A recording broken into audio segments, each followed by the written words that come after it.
my friend came back to tell me he's okay. I'm sure a lot of you reading this can relate to losing someone. I've definitely endured quite a bit of loss throughout my lifetime, though this specific one hit harder than the ones before and has taken a while for me to come to terms with. In 2019, I received a phone call late in the night from a close friend of mine. Levi wasn't the type to call, he was more of a texter. So when I saw his name flashing on my cell phone at 2 a.m., I knew it couldn't be good. I picked up the phone, walked out of my bedroom, and went into the next room to take the call so I wouldn't wake up my girlfriend and our newborn. I was told within the first 20 seconds of the call that there had been an accident and our friend Tyler was gone. I went from half asleep to wide awake in a split second. What? Gone? What does that even mean, Levi? I got shitty. I got pissed because I didn't believe him until he told me again that Tyler was gone. There was an accident when he was driving and that he was dead. He told me that him and a few others in our friend group were all at his house and told me I could come over if I wanted to. After we got off the phone, I fell to the floor. I was in complete shock and disbelief. There's no way this is happening. This isn't real. A few moments later, I went back into my bedroom, picked up my 4-month-old sleeping son, walked downstairs to sit in our recliner, and just bawled my eyes out for hours. Tyler had been texting me that night. He asked me what I was up to around 9 or 10. Me and my girlfriend were just on the couch playing Overcooked on the Switch. I had asked him the same about what he was doing. He responded that he was drunk, and I assumed he was just at his house or another's. He was a very social dude and loved to be out and about drinking with people. He was loved by many and a friend to all. I had removed myself mostly from that lifestyle because of getting into a serious relationship and having my first child. I had fallen asleep while we were messaging back and forth, and his last message read, "You winning?" I never thought to ask where he was or if he needed a ride. He wrecked his truck on the way home from the bar that night, just an hour or so after that last message was sent to my phone. The guilt of not asking him if he was okay and if he needed a ride or anything, just assuming he was good. That guilt took over my life and consumed me to the point where I was now drinking heavily myself on a regular basis.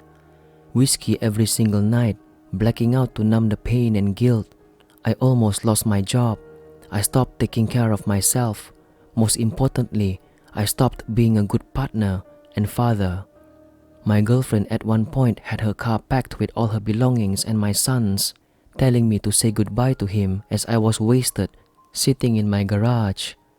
Somehow I was fortunate enough that she ended up staying, and I slowly got my shit together. Fast forward to a few years later. Throughout this time, I would occasionally talk to Tyler, whether that be in my head silently or even out loud at times when I was alone, asking him, "Please tell me you're okay. Somehow find a way. Please." I had come to terms with his death, but I didn't have all that closure and reassurance still, if that makes any sense. I had a few dreams where I thought he was there, but it felt cloudy and I would forget a lot, if not all, of the details of said dream. However, a few months back, I had another dream, one so real, so vivid about him. This is strange and hard to explain, but we are all giant nerds coupled with heavy levels of sarcasm within my friend group. Stupid, childish, immature, sarcastic humor is the norm. So when my dream started off with me and Tyler walking into a bathroom together and then both walking up to a toilet and seeing a huge turd, we both started yelling, "Poop," and dying laughing. Weird, I know, but it just was us. Then all of a sudden, the back of the wall behind the toilet opened up like a door. Bathroom completely disappeared in front of us. The most amazingly beautiful scenery lay before me.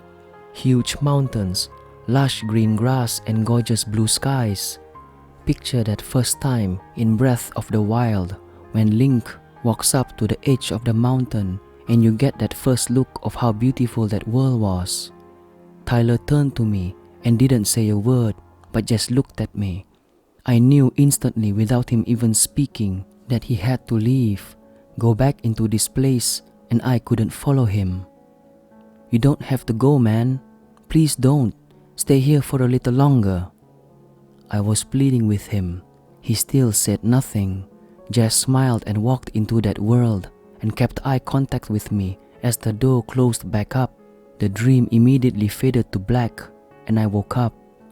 Tyler was 27 when he left us. He was a great friend. We spent so much time together over the years. Good times far outweighing the bad, and I could spend hours telling stories about the stupid shit we got into and somehow got out of. This is the first time I've told this story, and I know it's long-winded, but after reading some other stories on here about similar experiences, I thought this would be the best time to share mine and get it off my chest.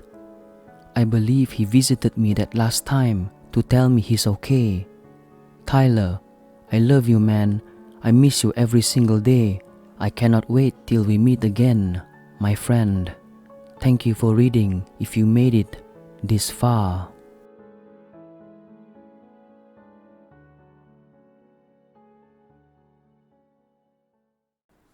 "283 East Broadway. When I was a kid, about 6 to 7 years old, my mom moved us into an apartment which had been an old home converted into apartments. The house was about 3 homes down the street from a mortuary in which there was a wayward cemetery behind it. That's another story. So when we first moved in, I thought everything was fine, but eventually my mom's bedroom door would swing open and slam shut and repeat. My mom told me that it was something wrong with the hinges of the door which caused it to do that, but my gut always told me differently. Some days it would open and shut here and there, but there were some nights it would go wild. Fast forward, I didn't want to sleep in my room because I always saw the silhouette of a person in my doorway just looking at me. I would be literally frozen. One specific thing that happened to me that I know for sure I will never forget is that one day my grandmother was babysitting me and she told me not to run in the house. She left me inside to go sit in the porch, so I decided to fill my water gun and join her. I went in the kitchen, which if you can picture, there was a straight shot from the back of the apartment to the front door with no obstructions. A splinter's dream. The setup went like this, starting at the back of the apartment. 1. Kitchen. 2. Dining room, living room / door. Just wide open space. I filled my water gun and took off full speed. As soon as I hit the living room, I was pushed and held down. I screamed but nothing would come out. It felt like I was glued to the floor for hours. I couldn't hear anything. I couldn't move. Nothing. It felt like sleep paralysis, except I was fully awake. I honestly don't know how long I was on the floor, but sound didn't exist. And then next, it was like someone turned the volume of the universe up to the max as my grandma walked through the door. The look I gave her had to be wild because I was so confused. I asked her if she heard me screaming, and she looked at me like I was crazy and said no. I ended up telling her what happened to me, and she sternly told me not to run around in that apartment. That night when my mom got home from work, I heard her mentioning how, you know, that man killed his wife and hung himself in your bedroom doorway, and that's why it keeps opening up now. She is feeling and seeing things. My mom began letting me sleep with her or on the couch. Our neighbor said that one time she locked her front door, which was a chain lock deadbolt and bottom lock. It was midday and she went to take a shower. When she got out, the front door was wide open. I still try to research the home and overall area, but I always come up empty. This happened in Salem, New Jersey.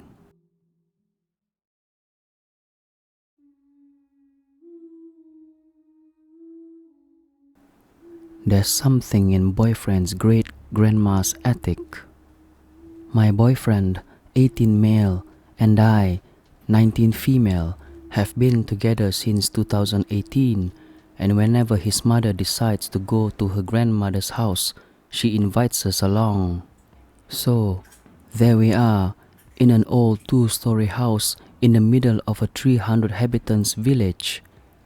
Boyfriend, his mother 53 female, his aunt 55 female, his grandmother 85 female, and I've been there many times already, and I've always felt uneasy while staying there because of bugs and spiders. I have a lot more to fear now though. Grandmother sleeps in the bedroom in the first floor. Mother and aunt sleep in the 2 bedrooms next to ours in the second floor. Boyfriend and I sleep in a big room where they keep a lot of old stuff, books, cassettes, old Disney comic books, board games. It's a large room with a bed, a sofa, and a TV. What more could we ask for?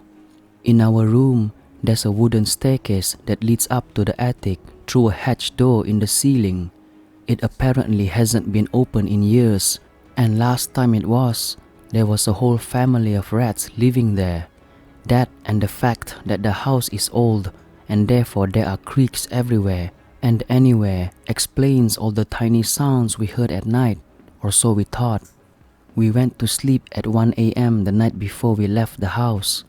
I was awakened at around 4 a.m. by a sound coming from above, a sound I had never heard. It was kinda dark, so I couldn't really see where the sound came from. It was followed by the creaking of wood, like someone or something was going down the wooden stairs. I was scared shitless, like yeah, when the house settles it can creak a little, but not like this, and I'm sure as hell a little rat colony couldn't open that hatch.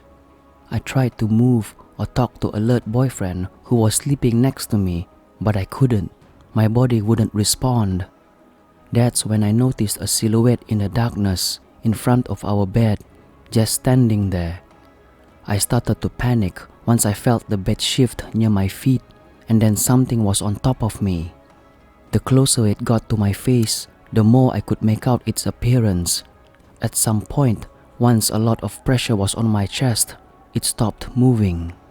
I was hyperventilating as its face got closer and closer to me as it bent down, putting unbelievable pressure on my chest. I couldn't breathe. It was an old woman, skin extremely wrinkly and thin white hair. Her mouth was twisted into a smile and her eyes were wide open, staring down at me. I suddenly jolted up. I sat on the bed, breathing rapidly and looking around. Boyfriend sat up with me and asked me what was going on. I apparently had been kicking my feet aggressively while I slept and was mumbling and groaning and just fidgeting all around. He had been trying to wake me up for 5 minutes now. I didn't know what was happening, but I was terrified. I didn't know what to tell him, so I just said I was having a big nightmare. I couldn't go back to sleep after that, so he stayed up with me until the morning and we left the house. After some time, I forgot the incident. Christmas came around and I was at grandma's house at a family party. I went to the bathroom and saw an old-timey family picture on the wall. My heart dropped. The woman from my dream was in that picture. That's me, my brothers and my parents. I heard boyfriend's grandmother say. I pointed towards the woman and asked her if that was her mother for confirmation. Yes, or she would have adored you. You're such a lovely girl. Oh, don't worry, Granny.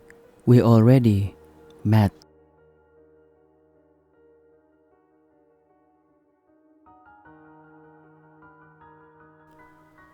History of the Old Arnold Estate, The Conjuring House, Rhode Island.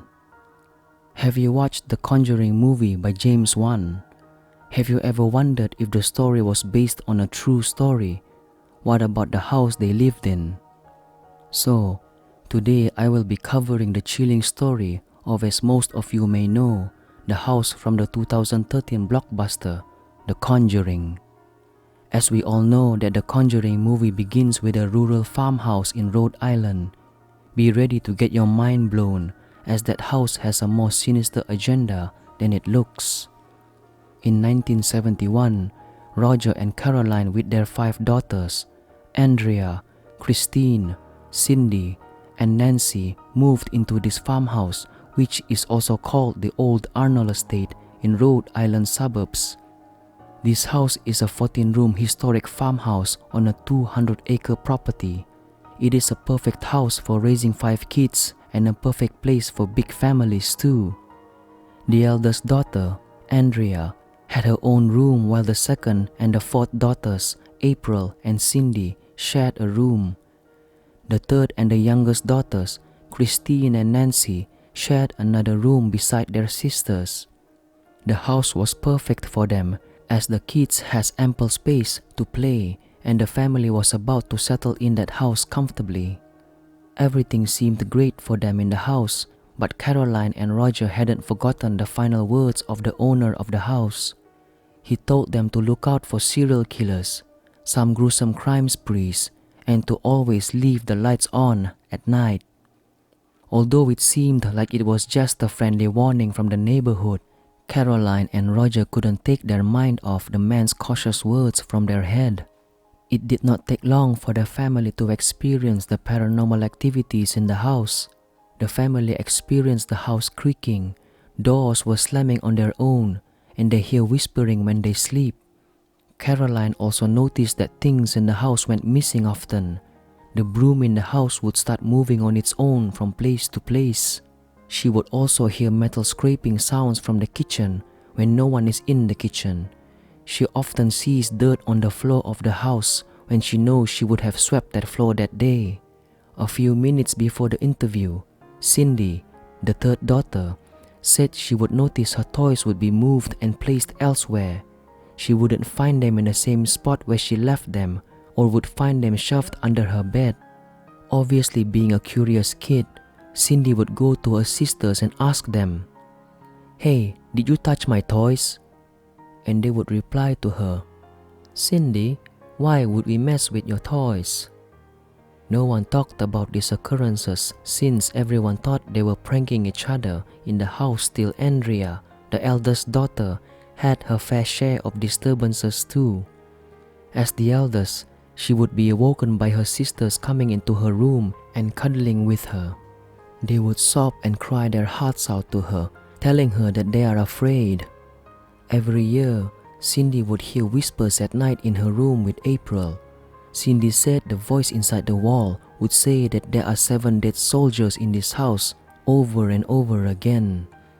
They felt the house was alive with spirits, but they know that these spirits are harmless. They even befriended one of them by calling out to him. Cindy told that when they moved into the house for the first 2 months, there was a woman who used to kiss her every night. She thought it was her mom or her elder sister, Andrea, who kisses her to bed. She knew that it was neither of them, since her mom smelled like ivory soap and the woman who used to kiss her smelled like fruits and flowers. However, some spirits were dangerous, as once the family couldn't sleep at night, hearing a boy crying for his mother at exactly 5:15 a.m. Sometimes their beds would be lifted up by an unseen force with a stink of rotting flesh, and there would be apparitions too. Doors would be slamming shut by themselves when no one is upstairs. In another article that was published in August 1977, Caroline and Roger told them that they were awakened by another apparition by their bedside, just to see a head of an old woman hanging off to one side of the bed. They also heard a voice mumbling, "Get out, get out, I'll drive you out with death." The family felt it was too much for them to understand and experience all of these paranormal incidents in their house. Thus, Caroline wanted to read about the history of that house, and she found out that the old Arnold estate was once owned by the same family for 8 generations. She also found out that the members of that family died without any explanation or due to horrible circumstances, which includes drowning in the nearby lake. There was unexplained suicide too among the members of the family. According to some news, the town's former record stated that the house has hosted 2 suicides, one by hanging on a branch of a tree outside the house, and another one by poison. Besides that, an 11-year-old child named Arnold was murdered alongside with 2 other drownings and the passing of 4 men who froze to death. On the other hand, Arnold's passing claimed that her death was not in the house, but in Oxbridge, Massachusetts. The history of this old estate gets more and more interesting when records state that Arnold's death is due to a slit cut of her neck and the reoccurring of one particular name, Bill Norton. Why I said the story gets more interesting is because Andrea, the eldest daughter, had his name specified in her journal. Some said that the name and the horrific death details from Andrea's journal helped with the reports of the hauntings. I mean, how would she have known Arnold's murder that happened long ago before they even moved into that house? So, from this on, the story gets sticky. The family was forced to stay in the old Arnold estate house as they have spent most of their savings and they had nowhere to go to. As the benevolent spirits continued to haunt them, these spirits were slowly replaced by the most sinister, violent, and invisible spirit, Bathsheba Sherman. That is the spirit's name, and she has been tormenting the family for a very long time. She was responsible for the glass shattering around the house and is the main cause of some objects in the house flying across the room. There was this incident where Caroline was sitting in the living hall and she felt a sharp pain in her leg. She looked down and realized her blood was flowing from her calf, and it was as if it was caused by a large needle. Many who heard this story said that whoever this spirit is did not like Caroline in the house because this spirit thought Caroline was the mistress of the house and felt she was a competition to it. I believe that this spirit is Bathsheba, who constantly tortured the family for 10 years in that same old farmhouse in Rhode Island. The torture was more emotional than physical, aside from Caroline getting stabbed in her leg. Caroline often felt like she was going insane with all these hauntings in the house and also felt exhausted, making her heightened emotions even worse.